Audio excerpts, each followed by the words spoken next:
그리고 시험에 이제 문제가 됐던, 사실 이게 어휘 문제라고도 볼 수 있는데, 여기에 이제 국가는 원래 이제 노래한다는 의미를 사실은 국가가 갖고 있죠. 그게 이제 노래한다는 의미에서 얘가 행복한 처지나 기쁜 마음을 노래한다. 그걸 이제 나타낸다. 이제 이런 뜻이 되겠고, 알력은 이제 서로 충돌한다는 거고요. 알력에 이제 한자에 수레가 다 들어가 있다는 것들은 언급해 옛날에 해드린 적이 있었습니다. 그 다음에 이제 지도 편달에는 이제 가죽자가 들어가고 손수가 들어가지요. 그래서 채찍편과 때릴 달이다. 뭐 이렇게 채찍편 같은 경우도 주마가 편하면서 설명을 드리긴 했었어요. 그런데 사실은 이게 어렵단 말입니다. 근데 하나는 알 수 있었죠. 이게 이제 우리 주간 한자 하면서 했었는데 요게 받을 숫자고 요게 들어가야 줄수가 된다. 이게 주다고 이게 받다예요. 근데 그는 집을 뭐뭐 하려 했다. 사려는 사람, 이건 팔다라는 의미란 말입니다. 그럼 파는 거는 받으면 안 되겠죠. 틀렸죠. 그래서 매매거나 매도하거나, 이게 지금 받을 수였기 때문에 어휘 문제이긴 한데 한자가 틀렸기 때문에 이제 한자 어휘를 잘 볼 문제가 있었다. 요게 받을 숫자고 여기에 손수를 써서 줄 숫자다. 요게 이제 수업 때 했던 내용이죠. 요거를 보고서도 답을 2번이라는 것을 아실 수 있다. 이게 이제 배 모습이고요. 이게 덮을멱이고, 손 모양이 이거랑 마디촌도 손이라고 했죠. 이게 손이에요. 원래 의미는 배에서 물건을 주고 받는다 해서 나왔는데 여기서 받다라는 의미가 나오고, 이 손수에다가 덮을멱에 요게 줄수가 돼버리죠. 이게 주다 의미가 되고 얘는 받는다라는 의미가 남게 됩니다. 장관, 이게 기출문제에서 그 변호사하고 막 이런 거에 사자 나왔던 걸 하면서 관자 들어가는 단어로 해드렸던 단어입니다. 장관이. 보상이 우리 시험에 그 공부를 했을 때 했던 단어예요. 꼬꼬 한자에서. 망양보래 하면서 보자가 기울 보자다. 보수한다, 고친다 이런 의미를 갖고 있는데, 이 보상은 주민들의 피해를 보충해 줘야 되기 때문에 이 보자를 쓴다. 기울 보자를 쓴다. 요런 말씀을 드렸던 한자고, 결제는 제가 수없이 적어드렸던 한자이기도 하죠.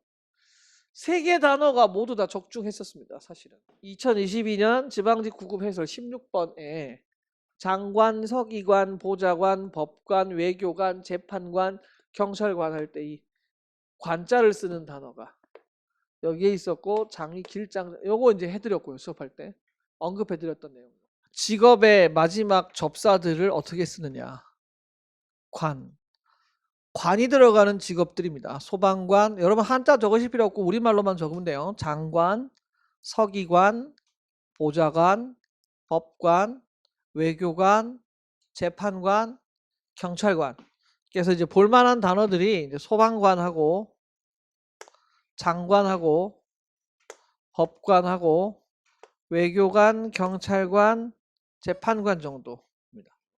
보상은 꼬꼬 한자 6회차에 망양보래를 설명하면서 보상 두 가지를 이제 설명을 하면서 이 보상과 이 보상이 다르다. 한자 보가 다르다.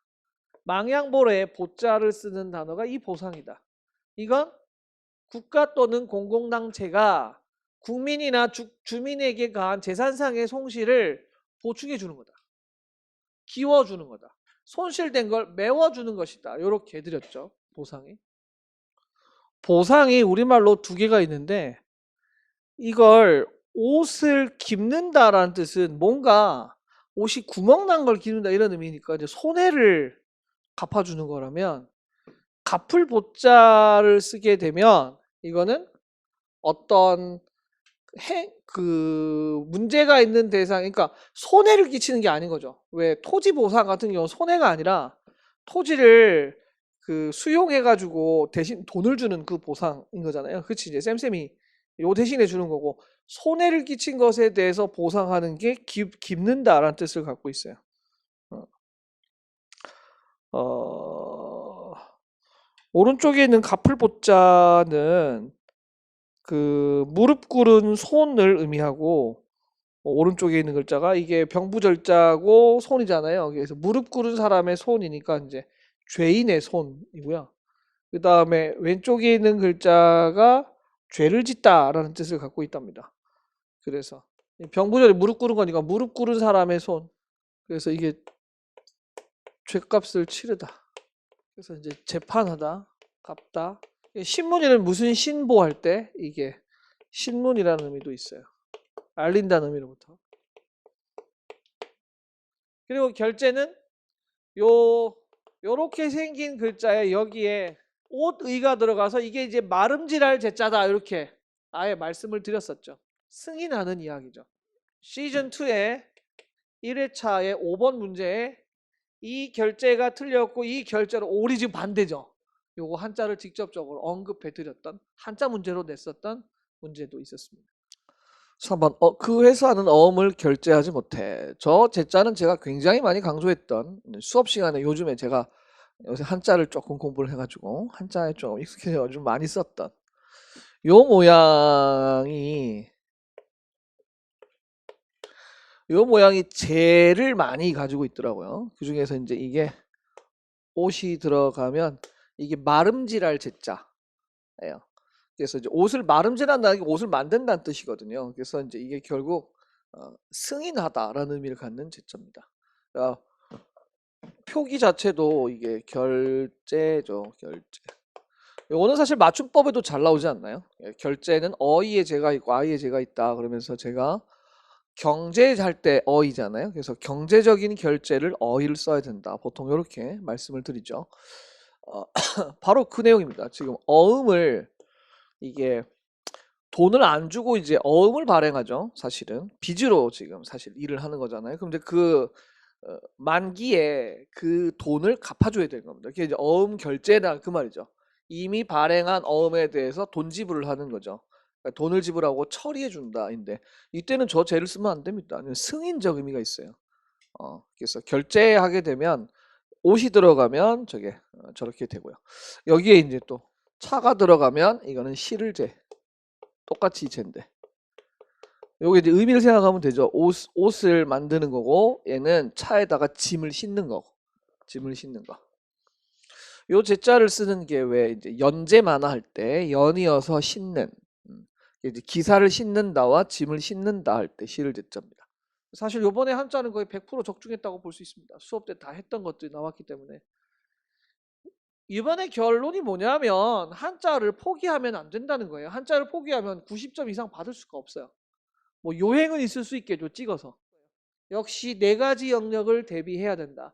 꾸준하게 해야 되는데 한자는 이제 매일 학습으로 돌려야 되고 나의 빈 곳을 잘 메우시는 그런 공부 학습 전략을 잘 세우시면 될 것 같습니다.